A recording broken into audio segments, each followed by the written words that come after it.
بسم اللہ الرحمن الرحیم.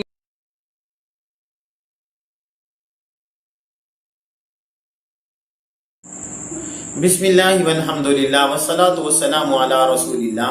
رب اشرح لی صدری ویسر لی امری واحلل عقدۃ من لسانی یفقہوا قولی. معزز سامعین کرام، قرآن حدیث کلاسز آن لائن اکیڈمی میں ہم آپ کو خوش آمدید کہتے ہیں. السلام علیکم ورحمۃ اللہ وبرکاتہ. معزز سامعین کرام، آج ہم آپ کی خدمت کے اندر پیش کرنے جا رہے ہیں ایک درویش کا، ایک اللہ والے کا زبردست قسم کا واقعہ. وہ اللہ والے کے جن کا 24 گھنٹے اللہ کے ساتھ ایک قسم کا رابطہ رہتا تھا.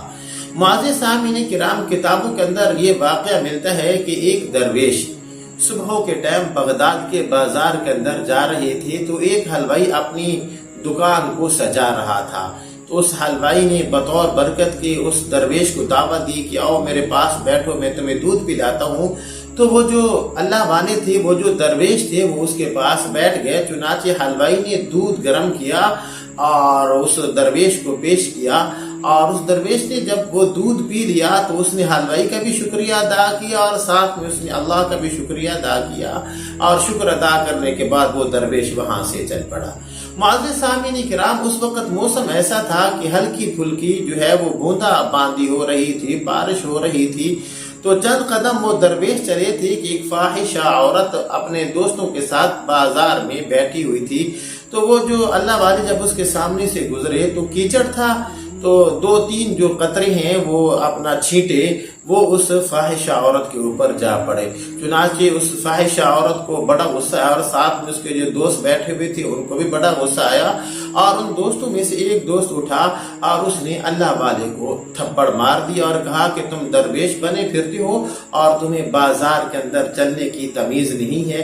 تو یہ جو درویش تھے، انہوں نے آسمان کی طرف دیکھا اور مسکرایا اور کیا کہا، میرے مالک تیرے بھی عجیب فیصلے ہیں. کسی جگہ پہ تو آپ مجھے گرم گرم دودھ پلوا دیتے ہیں اور کسی جگہ پہ آپ مجھے تھپڑ جو ہے وہ مروا دیتے ہیں. معزز سامعین کرام، جب اس درویش نے یہ الفاظ کہے تو اس فاحشہ عورت کے جو دوست بیٹھے تھے وہ سبھی نے قہقہ لگایا اور ہنسے، لیکن وہ اللہ والے وہ وہاں سے چلے گئے. معزز سامعین کرام، جب یہ فاحشہ عورت اپنے دوستوں سے اٹھی اور گھر کی چھت کے اوپر چلی گئی، وہاں پہ یہ ٹہل رہی تھی. خدا کا کرنا ایسا کہ چھت کے اوپر اس کا پاؤں پھسلا اور یہ وہیں پہ گر گئی اور اسی وقت جو ہے اس کی موت واقع ہو گئی. چنانچہ بازار کے اندر، پورے محلے کے اندر، پوری بستی کے اندر یہ بات مشہور ہو گئی کہ اس عورت کو فلاں درویش کی بد دعا لگی ہے.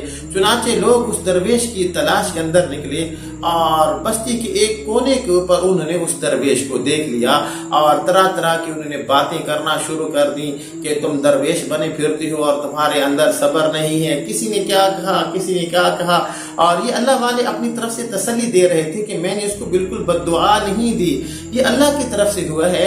لیکن جب لوگوں کا اصرار بڑھا اور لوگوں کی باتیں بڑھی تو اس وقت اس اللہ والے نے کہا کہ چلو میں تمہیں اس کی حقیقت بتلا دیتا ہوں. تو لوگوں نے کہا جی بتلاؤ. تو اس پر وہ درویش کہنے لگے کہ جب اس کے اوپر میری وجہ سے 2-3 چھینٹے پڑے اور اس کے دوستوں کو غصہ آ گیا تھا اور انہوں نے مجھے تھپڑ مارا، تو ظاہر بات ہے کہ پھر میرا بھی تو اللہ تھا، میری بھی تو اللہ کے ساتھ دوستی تھی، تو میرے اللہ کو بھی غصہ آ گیا.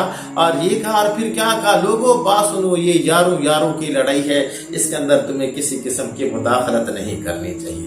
اللہ اکبر. معزز سامعین کرام، دیکھیے کہ جو انسان کسی اللہ والے کو، کسی درویش کو تنگ کرتا ہے تو پھر خالق کائنات اس سے خود ہی بدلہ لیتے ہیں. کیونکہ رحمت دو عالم صلی اللہ علیہ وسلم کا فرمان مبارک ہے، من کان للہ فہو کان اللہ لہ، کہ جو انسان اللہ کا ہو جاتا ہے پھر اللہ بھی اسی کا ہو جاتا ہے. پھر اللہ اس کی ہر ضرورت کو ہے وہ پورا کرتی ہے اور اللہ اس کی ہر پریشانی کو ختم فرماتی ہے. تو معزز سامعین کرام، امید ہے کہ آج کا ہمارا واقعہ آپ کو بہت زیادہ پسند آیا ہوگا. اسی کے ساتھ اجازت دیجیے، انشاءاللہ اگلے پروگرام کے اندر آپ سے ملاقات کرتے ہیں. تب تک ہمارے ساتھ رہیے گا. السلام علیکم ورحمۃ اللہ وبرکاتہ.